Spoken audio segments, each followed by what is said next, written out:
제목 사기병, 저자 윤지회 작가님. 소감, 위암, 암 판정을 받으신 분들의 일상, 어떤 삶이 펼쳐졌을지 간접 경험하는 내용이었습니다. 윤지회 작가님, 예, 이분이시고요. 책을 아직 안 읽으신 분에게는 깜짝 놀랄 만한 소식일 수 있는데 돌아가셨습니다. 이 책 자체가 위암 사기를 진단받고 나서 그 다음에 인스타그램에 일상툰 연재를 했고, 그 다음에 이게 다른 곳에 전이됐다고 하죠, 암들이. 그래서 또다시 항암 치료를 공격적으로 했으나, 예, 마지막 유작 도토리랑 콩콩도 출간하시고 12월 9일 투병을 시작한 지 2년 10개월 정도 되셨을 때 돌아가셨습니다. 이런 분이셨고요. 책은 이런 표지가 이런데, 일상툰이라고 하면은 4컷 만화, 이런 그림체를 갖고 있는 4컷 만화입니다. 내용은 작가님이 이제 위암 판정을 받으시고 나서 남편과의 이야기라든지, 아니면 특히 어린 자녀, 2돌이 안 된 자녀에 대한 생각, 그 다음에 약간은 경험담이라고 할 수 있는 항암이 어떤 과정으로 진행이 되고 본인의 건강 상태가 어떤지, 이런 것들을 쭉 다룬 일기, 이제 일상툰이라고 볼 수 있습니다. 안타까운 게 이제 결말이 말씀드렸다시피 어린 자녀를 두고 떠나셔야 했고, 마지막에 이제 부고 소식을 이 작가님의 어머니, 친정 엄마가 인스타그램에 남겨주셨다고 해요. 어쨌든 그렇습니다. 이분이 쓰신 책, 저는 이 책은 한 3.5점 정도 된다는 리뷰이고요.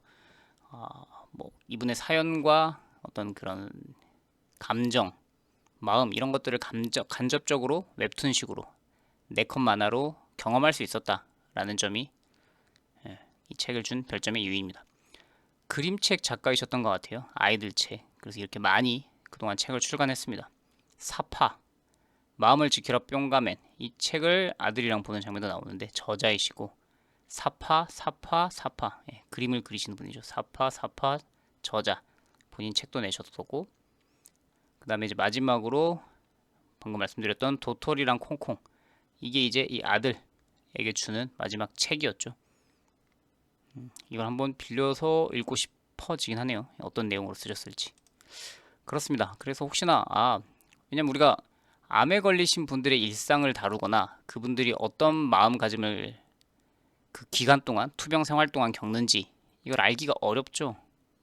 그래서 저는 이렇게 휴직이라는 게 있는 것도 몰랐어요. 그러니까 이게 참 암이 애매한 게, 특히나 이제 말기암 쪽에 가면 갈수록 그 선택지가 매우 적잖아요. 하나는 치료를 다 포기하고 아주 남아있는 짧은 생활 동안을 받아들이겠다. 대부분 그렇게 하기보다는 5년 이상 생존율이 한 7% 정도 된다고 하던데, 이제 그거를 한번 시도해 볼 것이냐 라는 기로에 서 있게 되고, 당연히 대부분 한번 그 작은 확률이나마 시도를 해보게 되죠. 근데 이 항암제, 항암치료, 약물 치료가 너무 독하기 때문에 일상이 거의 사라지죠. 그래서 작가님이 책에 나오지만 고통이 항암 수술이 한 10이라면 항암 치료 과정은 한 40이었다. 엄청나게 고통스러웠다. 그러니까 거의 깨어있는지 살아있는지 먹는지 이런 것도 아무 의미가 없을 만큼 항암 치료가 정말 고통스럽나 봅니다. 근데 저는 그런 것도 잘 몰랐지만, 휴직이라고 해서 항암 치료, 체력 어느 정도 회복한 다음에 다시 항암 치료를 시작해야 되기 때문에 그 기간에 중간중간 쉬는 기간, 약물 치료를 하지 않을 때는 조금 컨디션이 회복돼서 아주 작지만 이제 일상을 누린다든지 여행을 간다든지 그런 것도 가능하구나라는 것도 처음 알게 됐습니다. 그래서 이런 간접 경험을 할 수 있는 게 이런 이분의 어떤 고통이라든지 결과, 죽음에 대해서 내가 나도 이런 걸 처음 해봤다 라고 좋게 말하기는 어려울 수 있지만, 어쨌든 이런 삶도 있고, 그리고 이런 시기, 투병 생활이 어떻게 이루어지는지를 간접 경험할 수 있는 그런 만화책, 웹툰책이라고 그러나요?